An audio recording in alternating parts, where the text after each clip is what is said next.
Hello everyone and welcome back to the channel. This past weekend there was a 1,000 player Pokemon Champions tournament, and today we are going to analyze those results. Really quickly before we get into it, this link will be in the description below for those of you that want to follow along or simply go at your own pace. I've also seen a few players release their teams from the event, so I will point you guys in the right direction of those when I can. I'm not exactly sure how I'm going to do that or where I'm going to do that, but that's a editing decision for me. However, let's jump right into things here. We're going to kick this one off, guys. We see that champion team, and that is the Charizard Y Melodic composition here. And I really do want to talk about this Melodic that's over on that side. Coil, Hypnosis, I know, guys. I know. Oh, no, it's Hypnosis. It's Sleep Spam. But the Coil alone is enough of a reason to run this Pokemon right now. Melodic has such a good special defense stat, and the format is physical. So if you can find a way to get that defense fixed, it becomes a very big problem to break Melodic. So just a couple coils, and all of a sudden, not only after one is your Muddy Water 100% accurate, after two, your Hypnosis becomes 100% accurate. And with Recover leftovers, you become a very, very difficult piece to actually remove from the field, especially in this lower power format that we are seeing shape up. Of course, you also have Venusaur and Charizard is your common Sun mode here. I like this VR pace because you can actually make the little switch to the Mega version that it was, which I think is a really cool touch, which you can't do on Pokepaste. But anyways, side note aside, we get to see the Mega Charizard Y here with that Venusaur, which was a core that a lot of players were expecting to do incredibly well when Champions first came out, and we hadn't really seen it have that level of success until right now. So seeing Charizard Y Venusaur back at the top just makes a lot of sense, but it took a little longer than I was expecting for sure. After that, you close it out with your support pieces, right? Sneasler, Incin, those are going to be the guys this format. We're going to see them on a lot of teams. Not too much to talk about here. Like I said, I think the big takeaway from this one was almost certainly this Coil, Hypnosis, Muddy Water, Melodic. As once again, it's seen success in the past, but seeing it creep back into the metagame now, I don't know if I'm happy about it because I love Melodic, or if I should be upset about it because Coil Hypnosis is like really annoying to deal with. But either way, really, really cool team. Citrus Berry Garchomp, also kind of fun. Alright, second place team is really making me wish they showed the Mega forms on this, because this is actually a Charizard X team. Right? I don't know if you guys can see it behind my camera there, but it is actually a Charizard X team with Dragon Dance, which I think super, super interesting. And I don't think Charizard X was really on too many players' radar, especially not to do this well in an event. I think everybody was kind of like, yeah, Charizard X, it's probably decent. It's got a pretty good typing. It has potential to set up and do some damage. But I don't think anyone expected it to be doing this much and seeing this much success early on. Of course, you do have the Tyranitar as well here as their secondary option to Mega Evolve, right? Once again, it's a Mega Evolution, right? This is where I'm actually intrigued as to the synergy between these two. I don't inherently love it.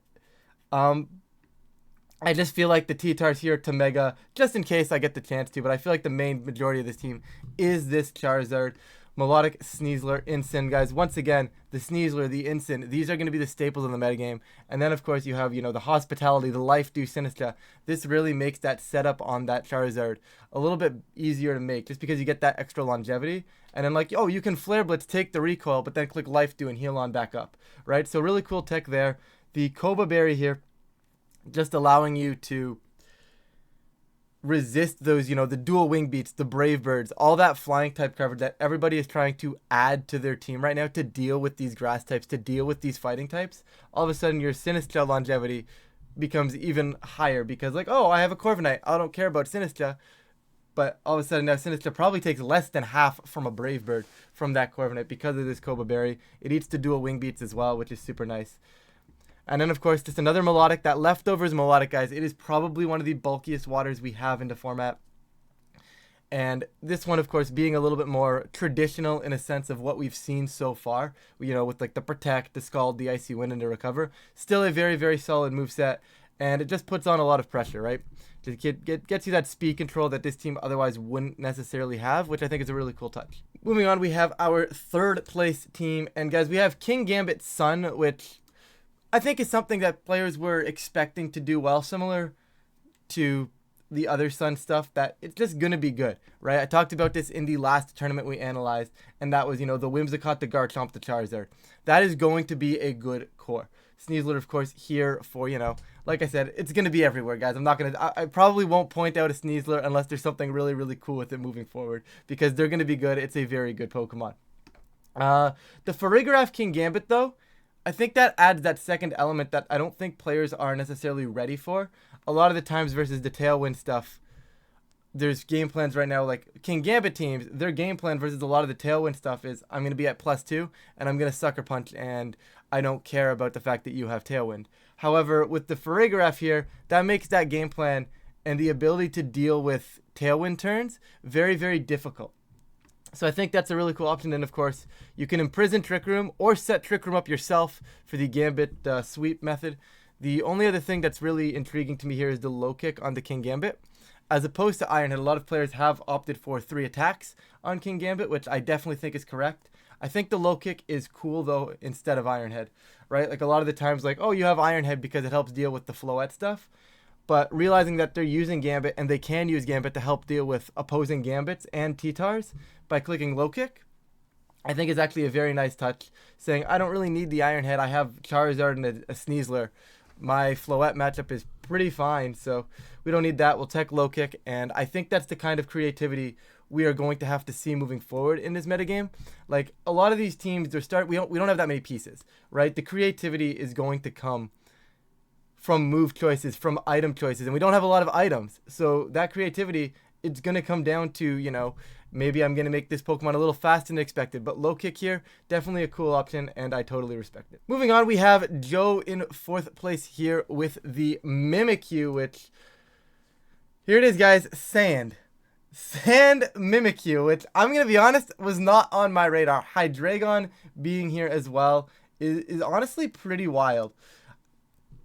Right, the Snarl and the Hydreigon is fun. I think Scarf Snarl is very good support, especially in a meta where all of a sudden you can just snarl things and just keep them down, right? You have T-Tar, which is a absolute menace, probably one of the best Pokemon in the format right now. Corviknight for the bulk up purposes and setting up physically. And then once again, you pair that with something like this Hydreigon and the Snarl.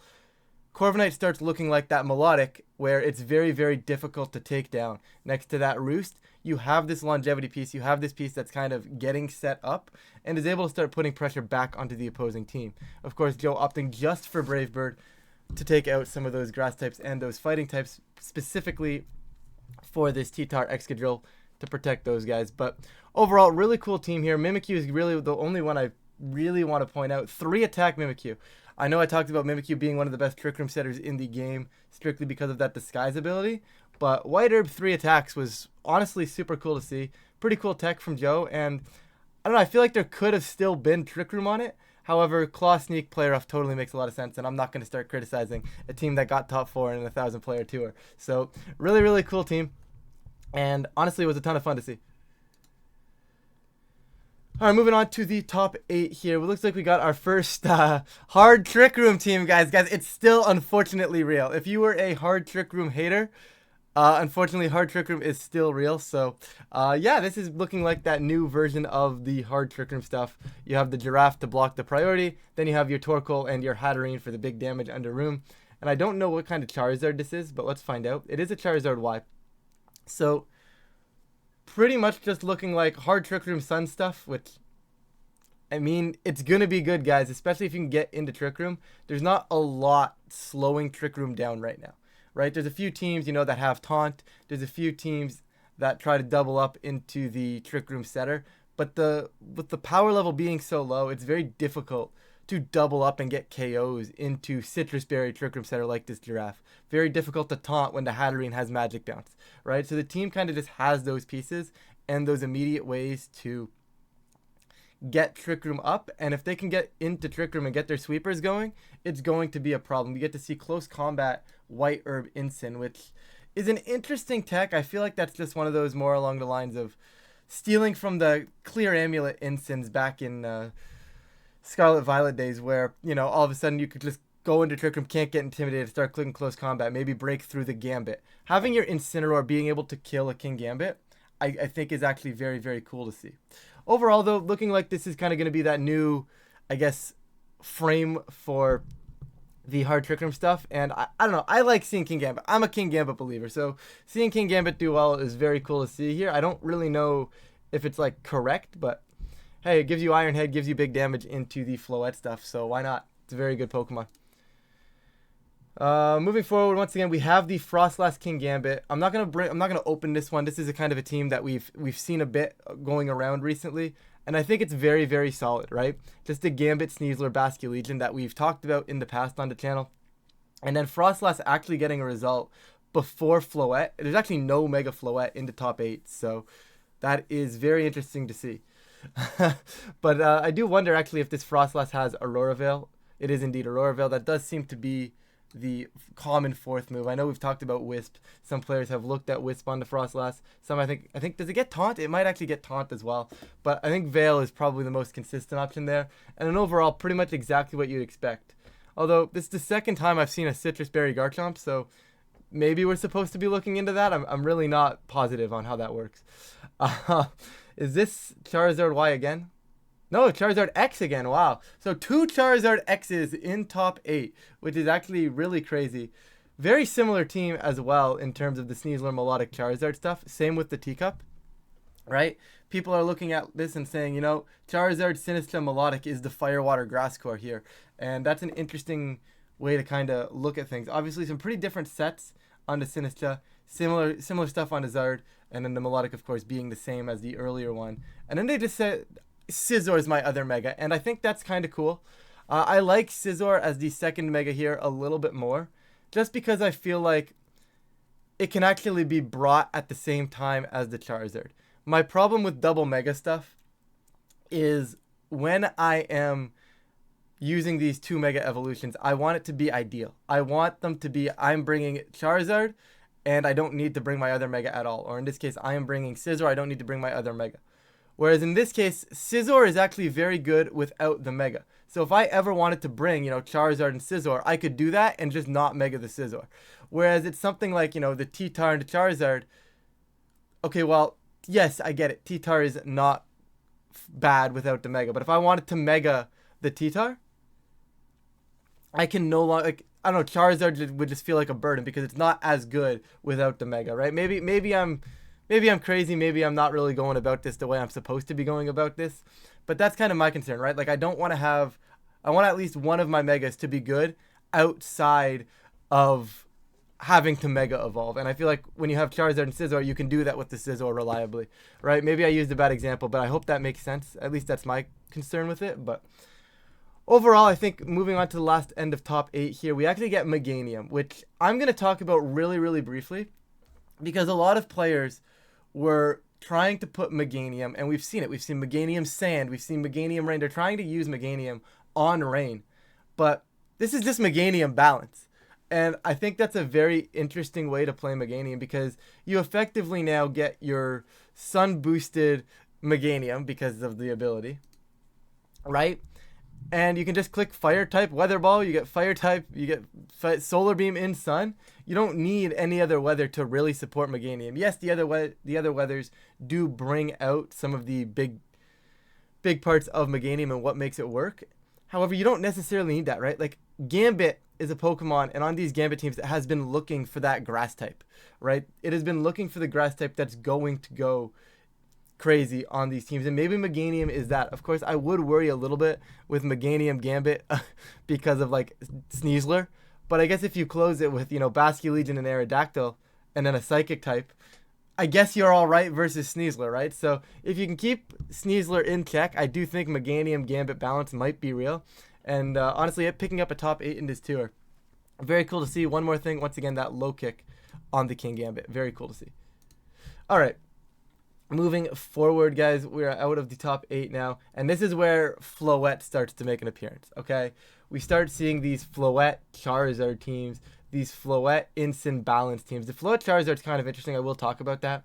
But these two down here really, really quickly, guys. It's just the Floette Instant stuff plus Tailwind that we've expected to see do well in this format, right? There's nothing too crazy here. Obviously, the Aegislash is pretty cool.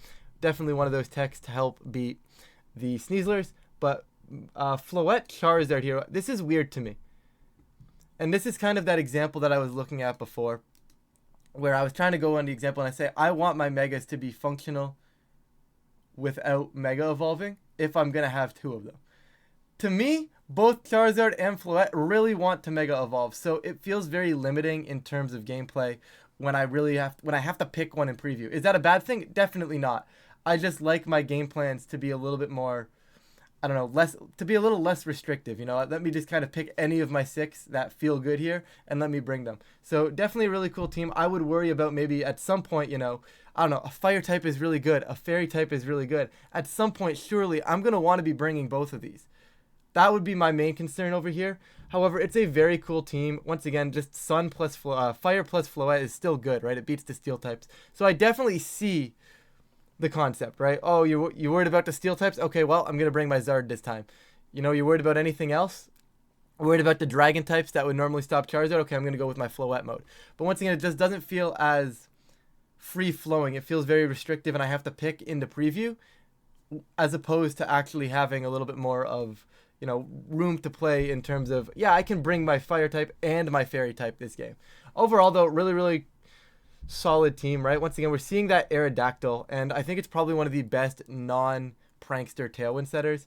You have the ability to pressure Sneasel, which they actually opted out of. They teched Wide Guard, which is very interesting. That's obviously to stop opposing Rock Slides, but I feel like I would have dropped Protect.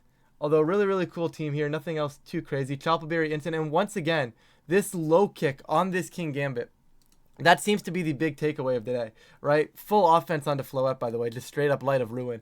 They said, we don't need to set up. We're just going to send Calm Mind, and we're not going to send Calm Mind. We're just going to send attacks. We're just going to go. And I think that's a pretty cool tech. Pretty normal Charizard, though, by the way, guys. Nothing too crazy there. Moving down farther on into the top 16, we get our first Gengar team in 12th place here. This is actually a Gengar Parish team. You do run Overcoat on Kommo-o strictly because it's one of the better answers to Sun, right? If you have Soundproof here to pair that with Parish Song, it becomes a problem when you run into Sun because Kommo-o, you want to be using Kommo-o as one of your biggest answers to Charizard, especially in collaboration with Aerodactyl. But if both can fall asleep to the Sleep Powder, it really loses that big effect. So being able to have the Overcoat there is very nice in that matchup. Yes, it would have been cool to have Parish Song and Soundproof so, you know, you can Perish and not worry about Kommo-o getting Parish Songed. However, overall, I think it's totally fine. I think Overcoat is arguably just a more consistent ability and more pieces. Then again, once again, Instant Gambit is interesting to see together. Like, I feel like this is very weak to ground types. Although, having Sinistcha and Kommo-o should help fix most of the ground types in the metagame, right? If it's a Garchomp, you can just redirect, set up Kommo-o, and take out the Garchomp. If it is any other ground type, I feel like Sinistcha alone is pretty capable of dealing with that. And of course, Aerodactyl, always just a nice switch in. Pretty consistent piece right now. Gives you that speed control that Gengar definitely appreciates having on a team. Overall, really, really cool team. Definitely one of the cooler Gengar Parish teams that we've seen. Although Gengar Instant Kommo-o, guys, there's not a lot new there. That's a pretty consistent core that I think you're going to see throughout the metagame. The Gambit Sinistcha Aerodactyl mode kind of merges a different offensive core onto it, and I think I like the vibes. That's pretty cool. Moving on, we got another Melodic. Is this just Mega Scizor or is it Mega Aerodactyl? This is Mega Aerodactyl and Mega Scizor, so this is cool. And what I like about this one, guys, is that both Scizor and Aerodactyl are both good if you don't need to Mega them.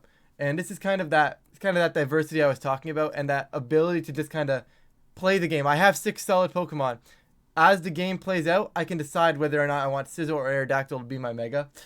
You should maybe still be picking and having an idea in Team Preview, but it's not restricting because if I bring Scizor, regular Aerodactyl is fine. If I want to bring Mega Aerodactyl, regular Scizor is still a good Pokemon, right? That's kind of like what I was trying to explain earlier. Hopefully it makes sense, and maybe I should get off that topic because I feel like I keep bringing it back up.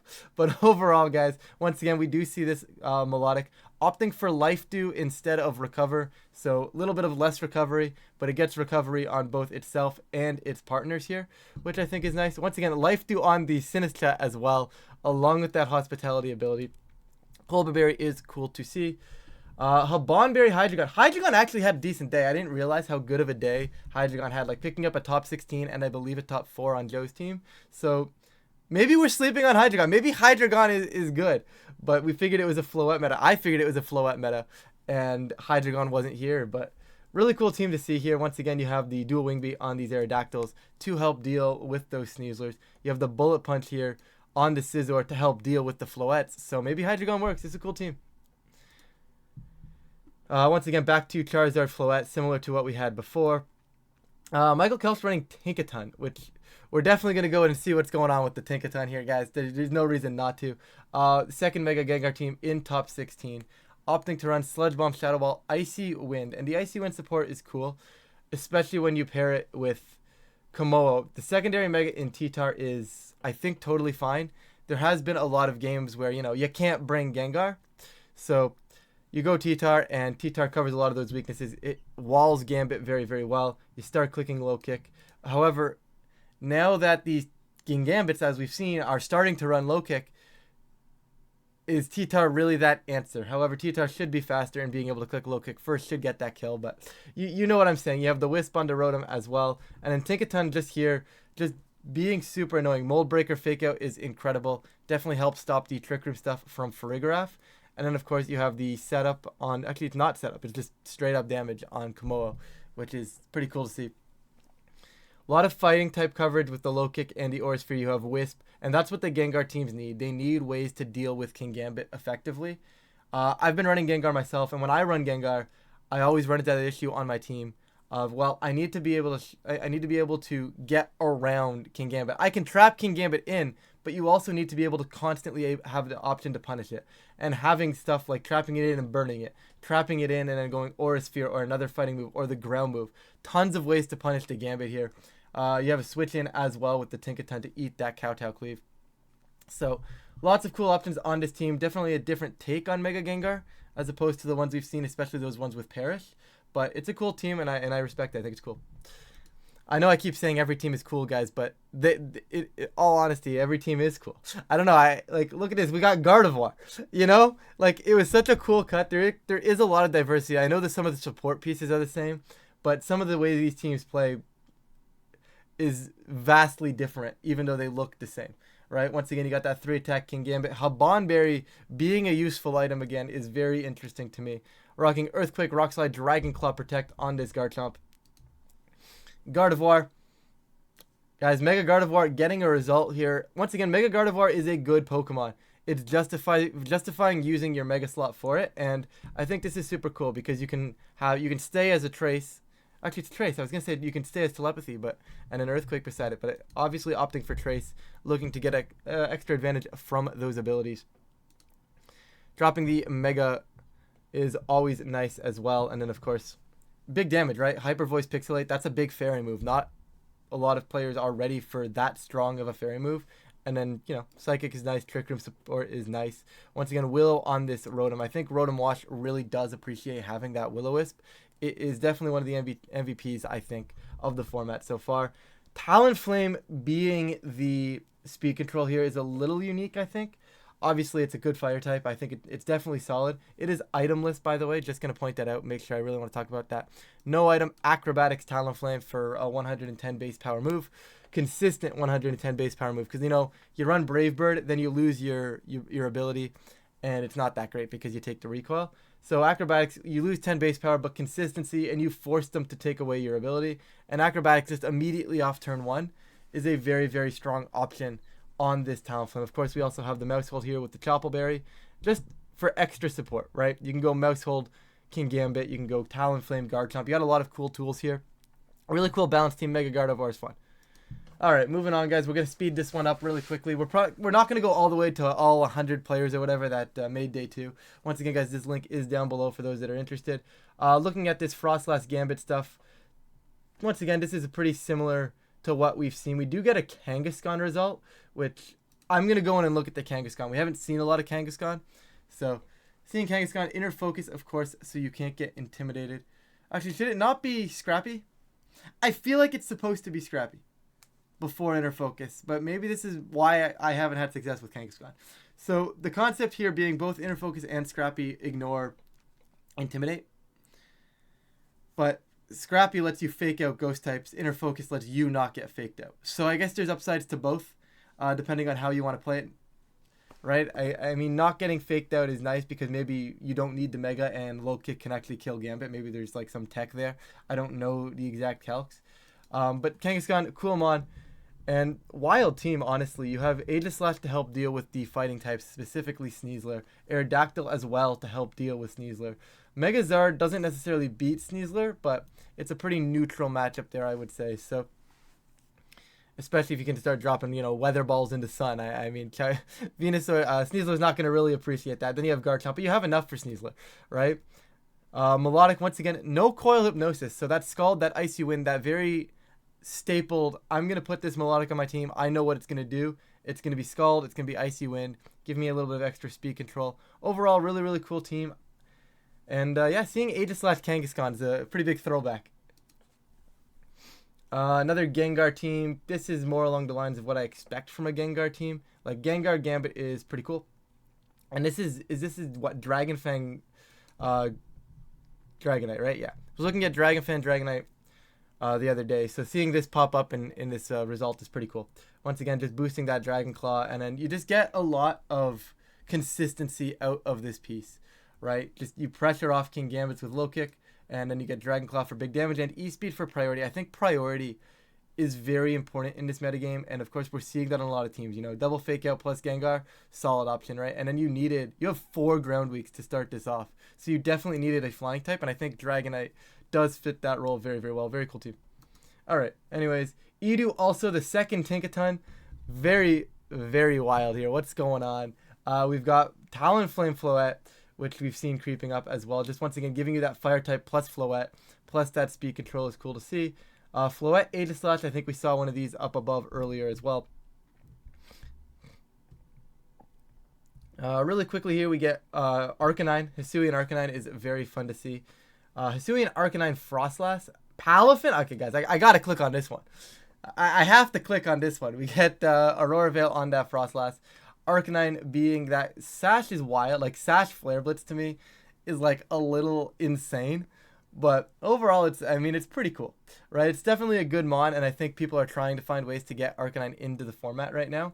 So seeing Sash, maybe that's the wave. You eat the ground move, and then you just send a big Flare Blitz, and you just say, you know what? My job here is done. I don't need to be on the field anymore. So definitely a cool option there. And then once again, that Sneasler, that Gambit, and that Frostlass that you're normally seeing together, still sticking together. Palafin opted here instead of the normal Basculegion. Pretty cool team, right? You didn't want to have a third a third Ghost type. Well, you already have the Sinistcha and the Frostlass. So Palafin is cool here. Close Combat Palafin to help take care of some of the other King Gambits. I think it's an interesting tech. It's definitely a cool team. I respect it. We get Instant Perish here. We get Rain Arch making an appearance here as well. Core of Ninetales Glimmora. Is that Mega Glim? Do we have a Mega Glim team to close off top 32? We do have a Mega Glimmora to close off top 32. They just said, I don't want to deal with Incineroar, Floette, Charizard. I'm running Mega Glimmora. And honestly, team's cool, right? So you get the Mega Glimmora, you Sludge Bomb, you Power Gem, you Earth Power, and you just take out a lot of those common cores. Right, the Sun doesn't want to come up versus Glimmora outside of having weather. You turn that off with Ninetales, and now you're faster than the Venusaur again. You have Basculegion in rain. Sorry, Basculegion that's not in Sun also helps deal very effectively with those Charizards as well. And honestly, this is a pretty cool team. You got Mega Kangaskhan too. White Herb Multiscale D-Knight. Once again, that Multiscale low kick D-Knight. I think people are starting to realize how good fighting coverage is, and people are trying to find ways to put it on their team because King Gambit's a problem. And it's honestly a very cool team. All right, seeing Mega Glimmora to close out top 32. Very, very fun. Really quickly, guys, I'm just going to quickly scroll through this top 32. I don't want this video to go on forever. I like keeping these ones kind of like a half hour. I think anything longer than that starts getting a little too excessive. So if I see anything crazy, Tauros Water, I'll point it out. Tauros Water Sylveon is very cool to see. I have to, guys. There's a Scoville. There's a Scoville, and I have to pull this team up. I can't just not pull the team up. We're seeing Mega Scoville. Guys, it's a very physical format, and being able to force those physical types into you, physical attackers into you, and burning them with your spicy spray ability. I mean, that alone, if you get that off at the right time, that wins the game, right? Especially when you have, Sylveon, which is a very good on the special side. You know, you put the burn down on something, and all of a sudden Sylveon goes crazy, right? It helps the longevity of Corv, helps just the longevity of the entire team. Once again, I feel like Scovillain obviously wants to have that Mega, but you don't need to because you're still a Rage Powder Pokemon. You have Moody for some fun shenanigans if you want it as well, but you don't need the Mega. And then T-Tar can, of course, be that other consistent Mega, which is super nice. Really quickly, just going to keep going. Once again, it was a Scovillain, Aerodactyl, Delphox. Delphox, is this the first Delphox all the way down at 40th? That's pretty low if you ask me. Maybe I missed one earlier, so apologies if I did.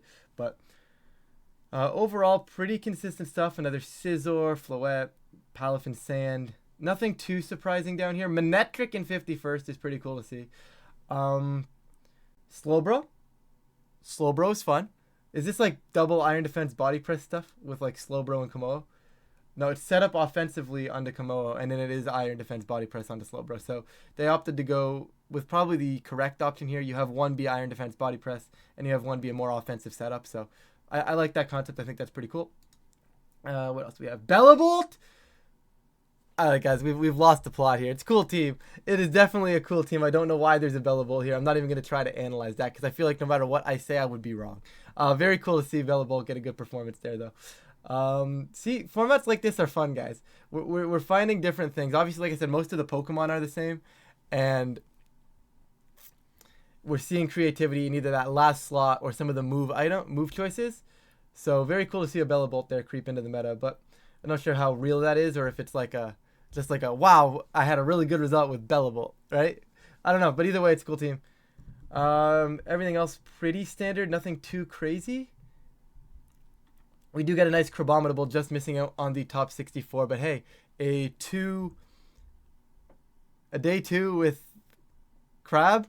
I mean, maybe Crabominable is real. That's going to do it for the video here, guys. If you guys do enjoy this type of content, please feel free to leave a like and subscribe. It really does help with the channel, and of course, I really do appreciate it. But with that, I'm going to get out of here. Thank you all so much for watching, and I will catch you all in a future video.